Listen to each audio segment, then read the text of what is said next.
할렐루야. 4월 7일 금요일 묵상 말씀을 시작하겠습니다. 공의로운 자가 되어라. 주님은 공의로운 재판을 해주셨습니다. 판결을 해주셨고 설명을 해주셨습니다. 사람들의 옳고 그름을 모를 때 의가 무엇인지 죄가 무엇인지 모를 때 주님은 정확하게 가르쳐 주셨습니다.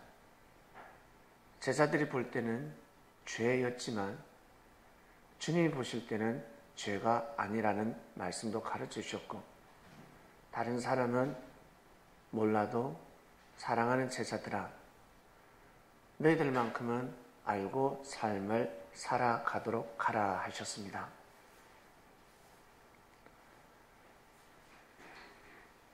사랑하는 제자들이 주님한테 어떠한 재판, 공의로운 판결을 배웠는지는 아무도 모릅니다.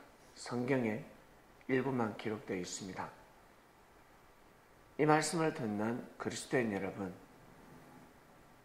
여러분 정말 하나님을 믿습니까? 정말 믿는다고 생각하십니까? 그리고 예수님이 그리스도라는 것을 정말 믿습니까? 혹시 자기 식대로는 믿지 않는지요? 자기 식대로 진행이 되면 살아계신 하나님이요, 자기 식대로 응답이 오지 않으면 하나님이 없는 것 같습니다. 하나님이 역사하지 않는 것 같습니다.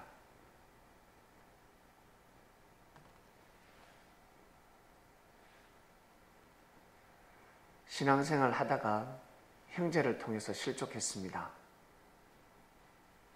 그 형제를 통해서 은혜를 받을 수 없습니다. 아무리 좋은 말을 해도 가슴에 와닿지 않습니다. 그 형제와 자신과의 관계가 끊어졌기 때문에, 상처를 입었기 때문에 아무리 웃어도 은혜스럽게 보이지 않고, 아무리 노력을 하고 하나님께 영광을 돌려도 의가 아닌 것처럼 느껴집니다. 그러나 하늘이 보시기에는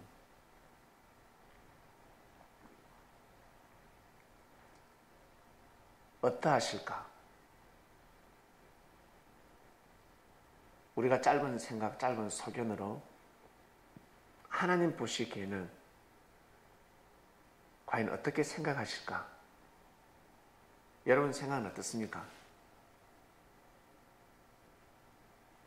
사람들은 자기식, 자기가 아는 하나님을 섬기며 살아가고 있습니다.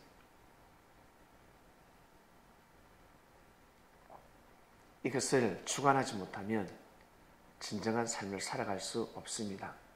제자들의 시야를 바꿔주셨습니다. 제자들은 눈이 낮았습니다. 시력이 안 좋았습니다.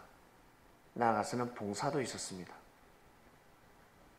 주님이 발걸음을 해야 그제서야 눈을 뜨는 제자도 있었고, 나 주님을 따르겠습니다, 눈을 뜨게 해줘도 따라가지 못하는 제자들도 있었고, 옆에 있어도 하나님의 뜻이 일어나는지 눈에 보이지 않는 제자들도 있었습니다. 하나님은 예수님이 그리스도 메시아라는 것을 가르쳐주기 위해서, 깨우쳐주기 위해서 참으로 많은 노력을 하셨습니다. 그런데 제자들이 잘 깨닫지 못합니다. 선생님 하면서도 잘 깨닫지 못합니다.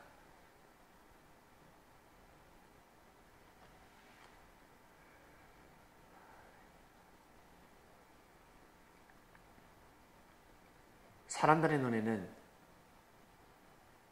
부자가 헌금한 것이 더 크다였습니다. 그러나 하늘 보시기에는 가난한 가부가 2렙돈 헌금한 것이 더 크다 하였습니다. 부자는 인정하지 않습니다. 부자는 이 말씀이 틀렸습니다. 왜? 사고가 잘못되어 있기 때문에. 많은 헌금을 했기 때문에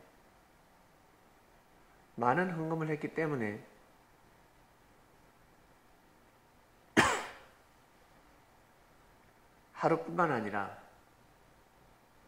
4월달 주일 예배뿐만 아니라 평생 살아오면서 헌금을 했기 때문에 그 금액은 이루 말할 수 없습니다.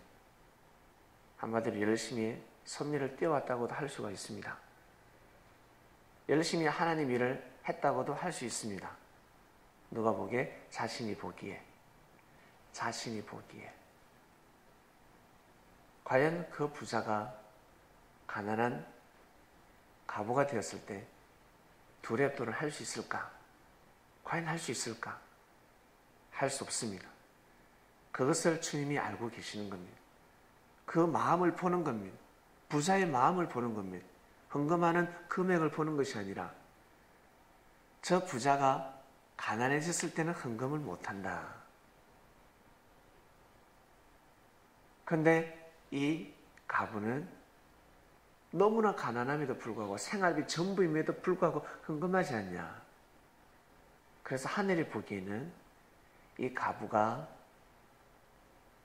더 큰 금액을 헌금한 것이야 라고 제자들에게 가르쳐 주셨습니다. 이 말씀을 누가 믿을꼬? 헌금에 관련된 말씀만이 아닙니다. 우리가 과연 과부의 입장이었다면 생활비 전부를 헌금할 수 있었을까? 정말 할 수 있었다고 생각하십니까? 내가 거기에 갔다면, 그 자리에 있었다면 과연 믿어줄 수 있었을까?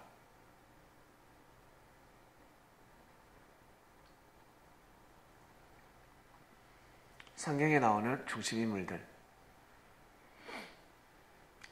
용어만 다르죠? 단어만 다르죠? 이름만 다를 뿐이지 하나님이 세운 자들이었습니다. 얼마나 큰 믿음을 세웠으면 하나님이 믿음의 조상으로 뽑았을까? 아담의 혈통 중에서 얼마나 하나님 보시기에 아름답고 멋있고 신령한 삶을 살았다면 그 핏줄에서 그리스도 메시아가 탄생했을까? 사람들은 이를 인정하지 않습니다. 내 혈통이 더 신령한 혈통이지 예수의 가문이, 이세의 가문이 신령하다고 하나님이 함께 하신다고 인정하지 않습니다. 만약에 인정했다면 예수님을 십자가에 못 박지 않습니다. 혈통이라는 이유 하나만으로 못을 박을 수가 없습니다. 왜? 그 조상이, 예수님의 조상이 왕이었습니다. 그거 하나만 가지고도 예수님을 심판할 수 없는 것입니다. 그거 하나만 가지고도 다른 거 볼 거 없습니다. 사람들은 자기 생각대로 무지한 삶을 살아가는 것입니다. 사람들 눈에 보기에는 착하지요. 사람들 보기에는 선해 보입니다. 그러나 예수님 죽이는 그 편에 섰습니다. 하늘이 보기에는 악한 겁니다. 이 공의로운 말씀을 이해하시겠습니까? 믿어지십니까? 받아들이기 힘든 말씀입니다. 왜? 나는 착하다고 생각하고 있기 때문에, 다른 사람들이 나보고 착하다고 생각하기 때문에, 바리새인들은 의가 있다 생각했습니다. 제사장들은 큰 의가 있다고 생각했고 하나님을 믿는 전통 가문이라고 생각했습니다. 그러면 모든 것을 내려놓고 예수님 앞에 갔어야 합니다. 그러나 예수님을 필문하기 바빴습니다. 예수님은 정확한 말씀을 전해주지 않으셨습니다. 예수님을 만나는 사람들은 다 은혜를 받고 죽다가 살았고 다 생명, 죽을 수밖에 없는 곳에서 구원을 이뤘습니다. 그 사람만이 알고 있습니다. 그런데 주위에서 볼 때는 잘못된 일이 너무 많았습니다. 함부로 판단하기 시작합니다. 그래서 주님이 말씀하시죠. 너희도 떠나려느냐? 너희도 저들같이 떠나려느냐? 그때 베드로가 고백합니다. 주여, 영생의 말씀이 있으면 어디로 가오리까? 영생의 말씀입니다. 다른 곳에서는 영생의 말씀을 먹을 수가 없습니다. 베드로는 예수님 한 분을 두고 이스라엘 제사장 바리새인들 자신뿐만 아니라 세례요한뿐만 아니라 세례요한 같은 자 10명, 100명이 나타나도 예수님 한 분하고 의를 바꿀 수 없다는 것을, 비교할 수 없다는 것을 알았습니다. 저 한 사람으로부터 시작해서 영생의 역사가 일어나는구나. 영원한 삶, 부분적인 삶이 아니라 희미한 역사가 아니라 하나님을 마주 대하는 역사를 하시는구나. 그러면 다음 생에도 내가 하나님을 볼 수 있는 삶을 살아가겠구나 라는 것을 믿었습니다. 아브라함, 이삭, 야곱이 세워졌습니다. 그리고 야곱의 12아들, 야곱의 가문을 살린 사람이 요셉입니다. 일찌감치 17세에 하나님께서는 요셉에게 꿈으로 말씀을 내려주셨습니다. 야곱이 아버지가 사랑해서 요셉에게 말씀을 내려주셨을까? 꿈으로 말씀을 주셨을까? 천만의 말씀. 요셉이가 총리가 되는 것이 하나님한테 특별한 선택을 받았을까? 천만의 말씀. 요셉도 하나님을 부인할 수 있었습니다. 하나님을 멀리할 수 있었습니다. 인신매매 당해보셨습니까? 사랑하는 형제들로부터 이단이다, 사단이다 소리 들어보셨습니까? 그토록 사랑을 많이 받았는데 누구한테? 아버지한테. 말째 다음으로 태어났지만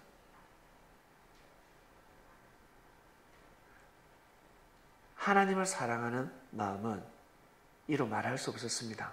생명을 사랑하는 마음은 이루 말할 수 없었습니다. 자기 아버지를 공경하는 마음은 이루 말할 수 없었습니다.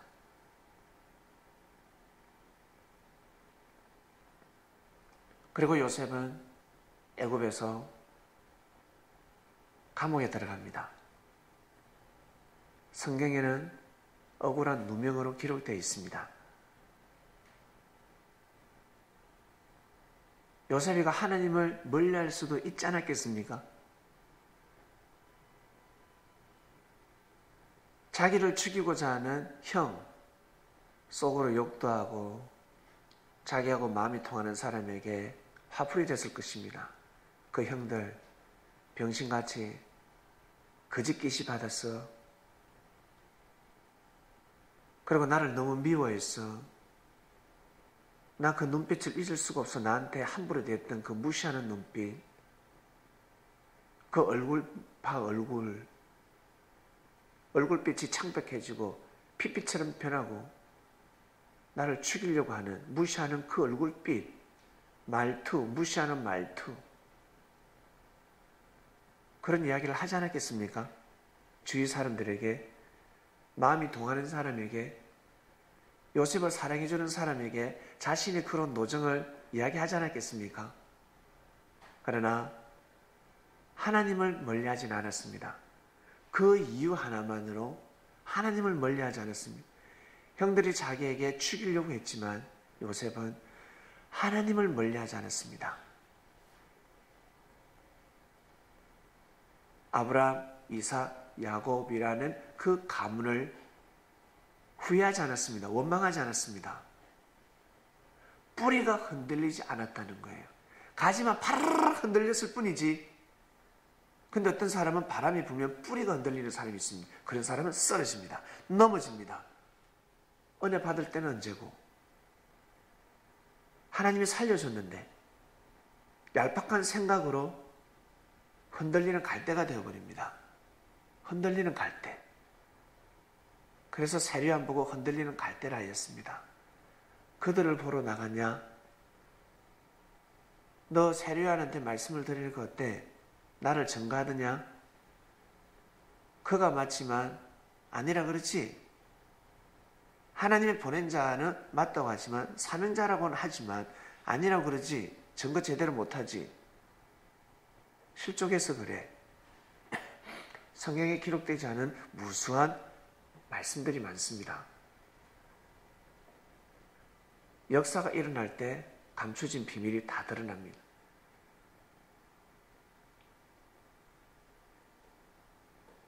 요셉이가 총리가 되었습니다.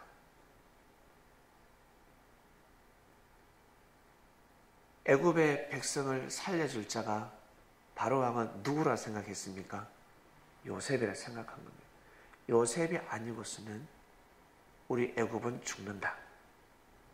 다 부정부패를 저지른 자밖에 없다. 뒷돈 챙기는 놈들밖에 없다. 자기 가족, 자기 가문만 생각하고 자기 사랑하는 사람만 생각한다. 근데 요셉은 다르다. 저놈은 다르구나. 팔이 안으로 굽는 놈이 아니구나. 저놈한테는 모든 것을 맡길 수 있다. 뒷돈을 챙기지 않겠구나. 국고에 손을 대지 않겠구나. 끝까지 나를 증거하겠구나. 목에 칼이 들어와도 피는 다르지만, 민족은 다르지만 나를 지키겠구나. 그 믿음은, 그 의는 그 누구도 따라갈 수가 없었습니다. 왕이 세운 것이 아니라 하나님이 세운 겁니다.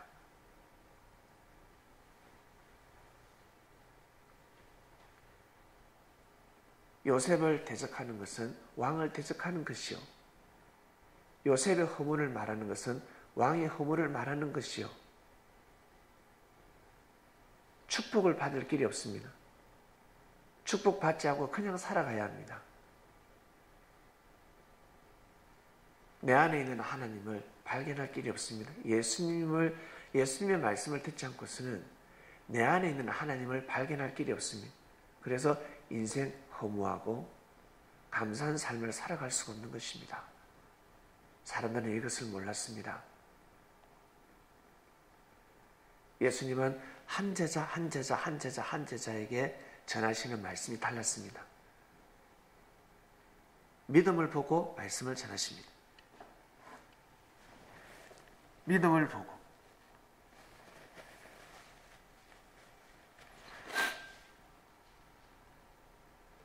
매일매일 말씀이 선포됩니다. 이번 주는 공의로운 자가 되어라 하였습니다.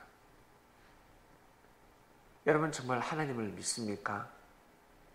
예수님을 믿습니까? 예수님이 정말 영으로 오셨다고 생각하십니까? 저는 예수님이 영으로 오셨다는 것을 진짜 믿었습니다. 언제부터? 아주 오래전부터. 그것을 절대 믿었습니다. 나머지는 하나님 앞에 맡기고 판단은 하나님 앞에 맡기고 오직 저는 하나님만 보고 바라보고 왔습니다. 그래서 저 덕택에 많은 사람들이 살았고 지금도 신앙생활을 하고 있습니다. 그리고 오늘의 내가 되었습니다. 오늘의 나를 하늘이 낳게 해주셨습니다. 이것이 중요한 것입니다. 다른 사람이 중요한 것이 아니라 자기 자신이 중요한 것입니다. 그래서 사람은 자기 그릇대로 살아갑니다. 이 말씀을 듣는 그리스도인 여러분, 여러분이 정말 하나님을 믿습니까? 창조주 하나님을 믿습니까? 그리고 예수님이 영으로 오셔서 역사를 하고 있다고 생각하십니까? 그러면 여러분한테 달렸습니다. 축복권은 여러분한테 달렸습니다. 하늘에 달린 것이 아니라 여러분 자신에게 달렸습니다. 생명의 근원은 마음에서부터 시작이 됩니다. 내가 어떠한 마음을 먹느냐에 따라서 하늘의 은혜는 달라집니다. 내가 보기에 저 친구가 단점인데 나중에 시간이 지나서 보니까 단점이 아니라 기질이었습니다. 그 기질 없이는 저런 일을 해낼 수 없었습니다. 내가 오해하고 모르는 일들이 너무나 많습니다. 그런데 사람들은 옆에서 친한 사람, 자기가 사랑하는 사람이 이야기해버리면 쉽게 귀가 열려버립니다. 그리고 사람을 함부로 판단합니다. 일반 사람을 함부로 판단해도 축복권이 끊어지는데 그 사람을 통한 축복권이 끊어집니다. 그런데 구약의 선지자를 함부로 무시하게 되면 그 시대에 하나님으로부터 오는 축복권이 그냥 끊어져 버립니다. 자기 혼자서 열심히 일을 하면서 살아가야 합니다. 그래서 수고하고 애써도 다 결실을 거둘 수 없는 삶을 살게 되는 겁니다. 왜? 하늘이 돕지 않기 때문에 그렇습니다.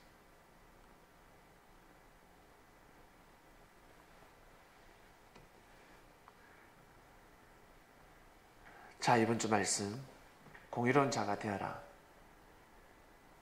주님을 사랑하는 제자들이여, 공의로운 자가 되시길 바랍니다. 그래야 여러분들이 공의로운 판결을 받을 수 있습니다. 여러분에게 주어지는 말씀, 여러분에게 주어지는 삶, 일 속에서 어떠한 판단을 하느냐, 어떠한 판결을 내리느냐에 따라서 나 자신뿐만 아니라 여러분을 믿고 여러분을 사랑하고 여러분을 존중하는 사람들의 운명이 좌우됩니다. 그래서 실족하는 것도 죄인데 너 한 사람으로 인해서 다른 사람을 실족하면 차라리 태어나지 않았으면 좋을 뻔했다라는 말씀이 선포가 됩니다. 그것은 선지자, 사명자에게 해당되는 말씀이 아닙니다. 백성들에게 해당되는 말씀입니다. 믿고 따르는 자들에게 해당되는 말씀입니다.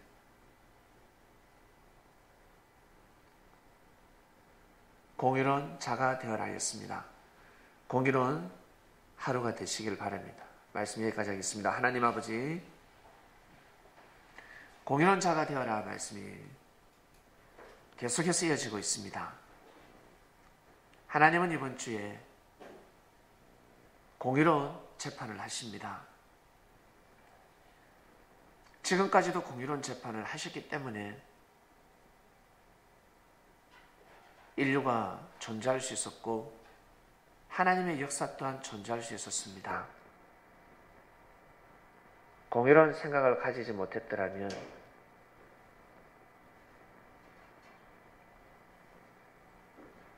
하나님의 역사를 감당할 수 없음을 우리는 고백합니다. 살아계신 하나님 아버지,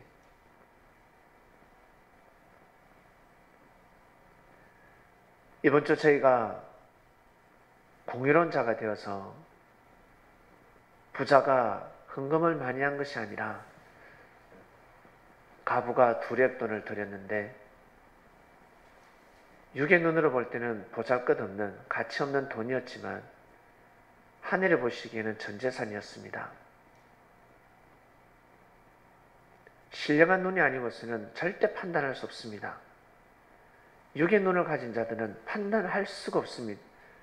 가슴에 와닿지도 않고 이해할 수가 없습니다. 특히 부자는 절대 인정하지 않습니다. 금액만 보기 때문에. 그러나 제자들은 주님의 말씀이 와닿았습니다. 아, 맞다. 그래서 부자보다 부자를 존중하는 것이 아니라 가난한 가부에게 우리가 고개를 숙여야 되겠구나. 저 가부를 모시고 섬겨야 되겠구나. 부자는 존중받지, 제자들로부터 존중받지 못했지만 가부는 지극히 가난했지만 무지한 삶을 살았지만 알고 보니까 지혜로운 자였습니다.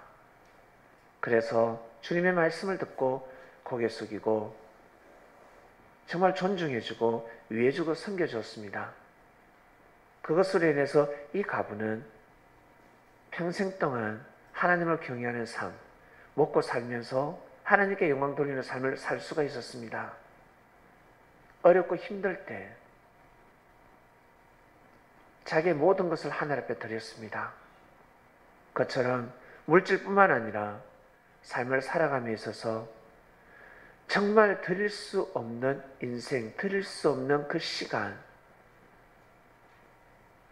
오직 하나님 것입니다 라며 고백하며 말씀을 순종하고 생명의 역사, 하나님의 역사를 위해서 믿음을 가졌을 때 그 믿음이 하늘 앞에 더 큰 것입니다. 우리 이 말씀을 듣는 그리스도인들은 육의 시야를 밝게 하지 마옵시며 신령한 영적인 시야를 밝게 하셔서 이 세상이 하나님이 통치하고 있다는 것을, 다스리고 있다는 것을, 재판하고 있다는 것을 깨닫게 하시며 믿고 자신의 길을 요셉이 그 길을 걸어간 것처럼 모든 것을 하늘 앞에 맡기고 자기에게 주어진 그 시험들을 잘 이겨나가는, 어떠한 일에서도 하나님을 섬기는 삶을, 그 길을 걸어가는 자들이 될 수 있도록 은혜가 충만하는 삶을 살아가는 그리스도인들이 되기를 간절히 이 시간 기도드립니다. 오늘도 승리하는 삶을 살게 해주시옵소서. 사랑이 많으신 예수님의 이름으로 기도드립니다.